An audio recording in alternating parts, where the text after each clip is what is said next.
Non, non, non, non, on a vu venir cette vanne à des kilomètres, ça a déjà été fait 1000 fois, c'est bon, ça suffit, c'est non. C'est non, non, non, non. Hors de question. Bienvenue dans ce nouveau Ciné-Mini avec un épisode paradoxalement moins drôle que d'habitude puisque je vais vous parler de Joker.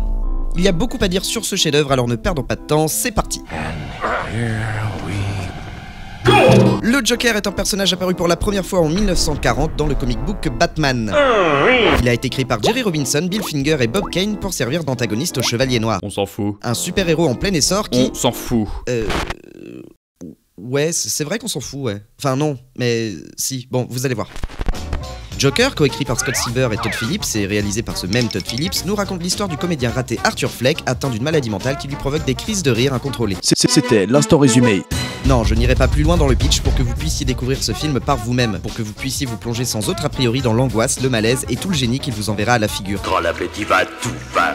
Quand l'appétit va, tout va. Todd Phillips nous plonge dans une ville crade, oppressante, sinistre, dans laquelle les éléments les plus destructeurs ne sont pas forcément ceux qu'on croit. Et il y plonge également Arthur Fleck, un homme au comportement désaxé et donc inadapté à ce monde standardisé qui le méprise et qui va le rendre de plus en plus dangereux. Je suis mauvais, oh oui, je suis mauvais, oh! Nous assistons là à la métamorphose d'un clown triste interprété avec une rare excellence par Joaquin Phoenix qui a su lui créer des mimiques, des expressions et un comportement qui rend le personnage plus que crédible, évident, jamais forcé malgré les exagérations. Un rôle travaillé à la perfection au service d'un scénario qui a su cerner et développer son personnage pour le rendre dramatique, plausible et ambigu. En effet, Joker est un film qui nous montre une vision de l'humanité pessimiste que je ne partage pas nécessairement en totalité, mais qui reflète néanmoins ce sentiment de violence des élites et des puissants envers le peuple d'en bas que l'on entend gronder depuis quelque temps. Joker nous montre une réaction animale face à un sentiment d'oppression harassant sans que cette violence soit forcément magnifiée et glorifiée pour autant. Phillips ne prend pas le spectateur par la main dans les constats et questions qu'il pose, qu'il s'agisse de l'insertion des désaxés et notre responsabilité vis-à-vis d'eux, ou bien du sentiment d'injustice des citoyens envers les puissants. Et ça fait du bien.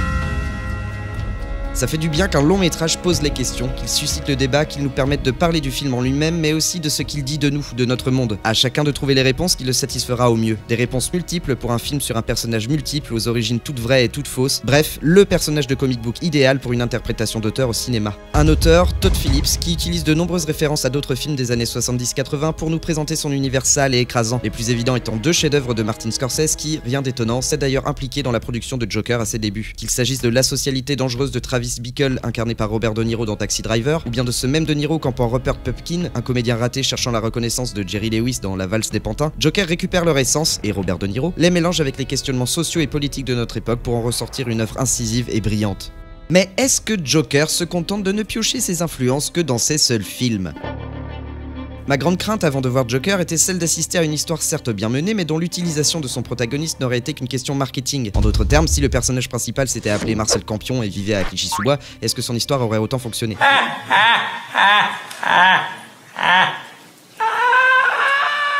Eh bien non, il s'agit bien du Joker des comics, dont le film se sert de l'univers de Batman pour mettre en scène son personnage et lui donner du sens. Mais là où le film est brillant, c'est qu'il ne se perd pas dans les références et les clins d'œil obscurs aux comics. Il n'utilise que le strict minimum, ce qui fait que même quelqu'un qui n'a jamais entendu parler de Batman ni du Joker comprendra complètement l'histoire. Mais donc, on s'en fout ? Exactement, on s'en fout. Même si... Justement, même si elles sont peu nombreuses, ces quelques références ont complètement terminé de me faire happer par cette œuvre. Des références placées là parce qu'elles ont du sens autant dans le film lui-même que dans la mythologie de Batman. Joker est autant un écho au Batman de Burton de 89 qu'au Dark Knight de Nolan de 2008. Why so serious? Alors que dans une Amérique post-11 septembre, Nolan nous apportait une touche d'espoir avec des citoyens rebelles et solidaires face au terrorisme, Phillips nous apporte aujourd'hui, avec Joker, un désespoir lié aux injustices sociales et aux sentiments d'angoisse qui pèsent sur beaucoup de monde actuellement. L'époque est moins drôle, l'adaptation est moins optimiste. Et pour ce qui est des comic books, Joker fait également écho à The Killing Joke d'Alan Moore et Brian Bolland, qui dévoile lui aussi une origine possible du Joker. Un récit prenant qui montrait comme rarement à l'époque à quel point le Joker est vicieux, dangereux et monstrueux, tout en lui apportant une origine dramatique. Cette histoire a en effet été écrite en 1988, une époque de transformation dans l'histoire des comic books de super-héros qui, depuis Watchmen et The Dark Knight Returns, n'hésite désormais plus à aborder des thèmes et des situations très adultes pour provoquer, choquer et faire réfléchir le lecteur. Avec un effet retard, nous venons d'assister au même phénomène avec les adaptations de super-héros sur grand écran, que Logan a contribué à amorcer dans une moindre mesure. Il est néanmoins intéressant de constater que cet aspect provoquant ne nous vient pas d'un film de super-héros, mais bien d'un film de super-vilain, comme si l'horreur et le cynisme de notre époque ne pouvaient être montrés que par les méchants. On s'en fout.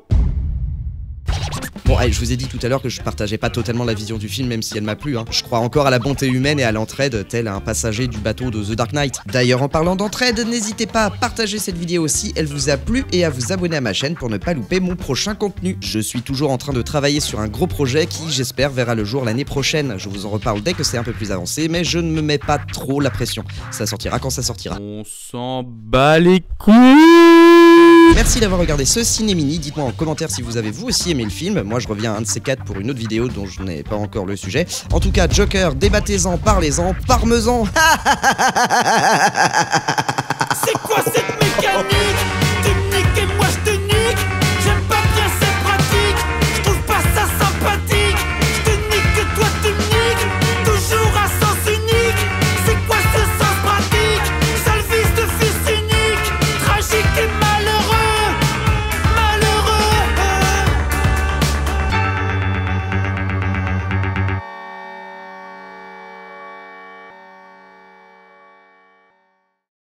On s'en fout.